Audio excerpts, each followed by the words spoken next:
The TVA is a modern Goliath, a rich and powerful government agency setting up an epic battle between this Goliath, the TVA, and David. The David in this story, the farmer, the homeowner, the families, the men and women who call this place home.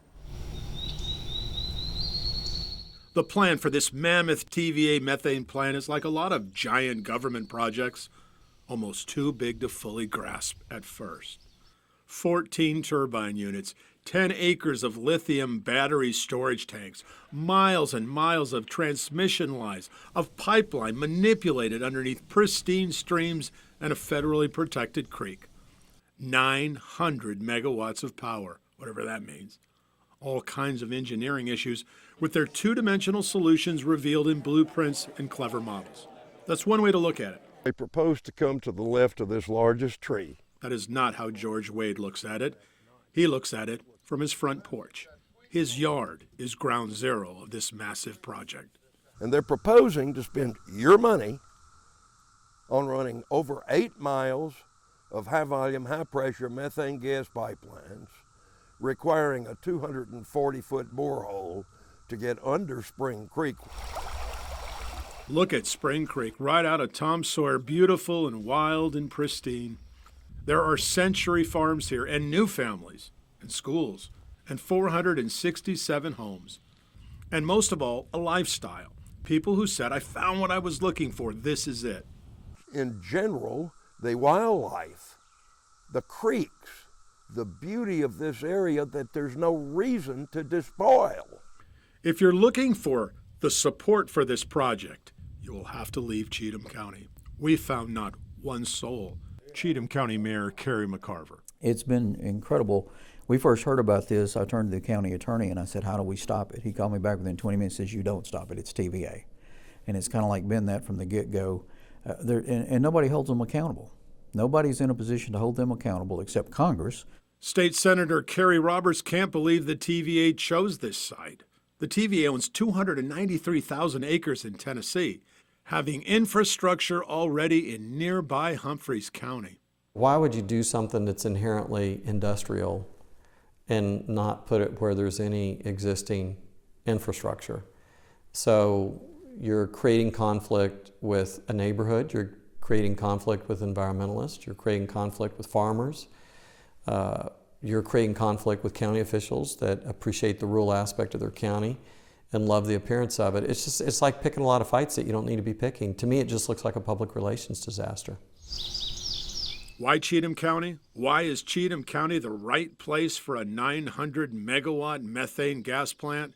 If anyone other than the TVA made this kind of proposal? Cheatham County went in a million years, said this is an ideal place for an industrial park or an industrial development.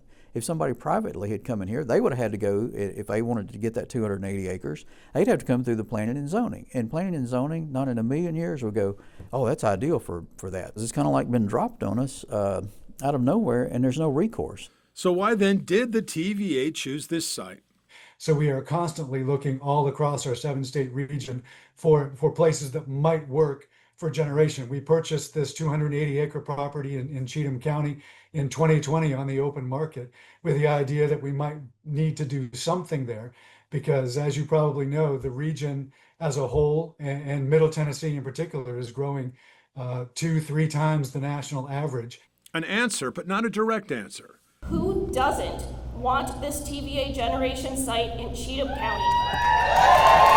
Meanwhile, this plant idea has led to unceasing protest. Tractor parades, public meetings, pamphlets, emails, phone calls, every type of way to stop it.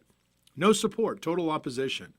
And remember, the TVA publicly said they won't come where they're not wanted. Well, If you're universally not wanted in Cheatham County, you still might go to Cheatham County. There's still a chance, even if 100% of the people said, please don't go here, there's a chance you'll go there. Yeah, I can't say one way or the other. I can say that we're trying to respect the process and make sure that we capture all the sides, all the angles, and all of the input. remember, the TVA can seize private property even against the owner's will.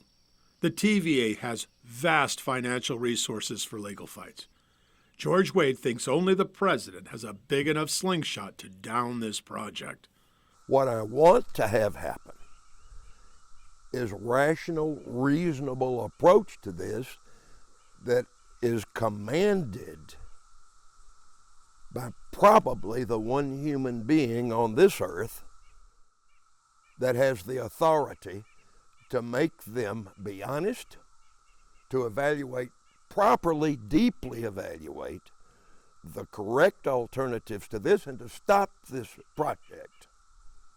This might be a David versus Goliath scenario, but don't forget, every once in a while, David wins the fight. There's a lot more coming. Reports, more public hearings, and a final decision. We're on top of this one. I'm Dennis Ferrier, Fox 17 News, your Code Red station.